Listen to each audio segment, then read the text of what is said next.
Hello friend, আজ তোমাদের সাথে একটা দারুণ ভিডিও শেয়ার করব। দেখো, একটা ছোট্ট পাখি আমাদের ঘরে ঢুকে গেছে জানলা দিয়ে, আর এসেই একেবারে খাটে বসে পড়েছে। সবে উড়াল দিতে শিখেছে, তো ওর জন্য একেবারে উড়াল দিয়ে ঘরের মধ্যে চলে এসেছে, আর উঠতে পারেনি। তো মা ওকে খাইয়ে দিচ্ছিল। ও একা একা আবার খেতে পারে না, আর মা আবার না পাখিদের খুব সুন্দর খাওয়াতে পারে। কারণ আমাদের বাড়ি একটা টিয়া পাখি ছিল, আর ওর নাম রিঙ্কু।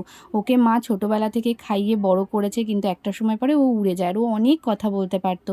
ও যখন উড়ে যায়, আমার বাড়ির লোক সবাই অসুস্থ হয়ে পড়েছিল, কারণ আমাদের বাড়ির লোকের আবার প্রেশার হাই। আর এই ছোট্ট পাখিটা খুব সুন্দর করে এসে আমার হাতের মধ্যে দেখো কুটকুট করছিল, লাফালাফি করছিল, আমার খুব ভালো লাগছিল। কিন্তু আমাদের বাড়ির পাখিটার কথাও খুব মনে পড়ছিল। আমাদের বাড়ির পাখিটার বয়স তাও 5-7 বছর ছিল তখন, তারপরে ও উড়ে যায়। তো এরপরে আমরা ওকে খাইয়ে দাইয়ে ছাদে নিয়ে আসি ছাড়বো বলে, কিন্তু তখন সন্ধ্যা হয়ে গেছিলো, আর ও সেভাবে ঠিকঠাক করে উঠতে পারছিল না। আমি চেষ্টা করছিলাম ও উঠতে পারে কি না। তোর মা না কোথাও একটা দিয়ে ডাকছিল, কিন্তু আমরা খুঁজে পাইনি। তারপরের দিন আমরা আবার তাকে উড়িয়ে দিই।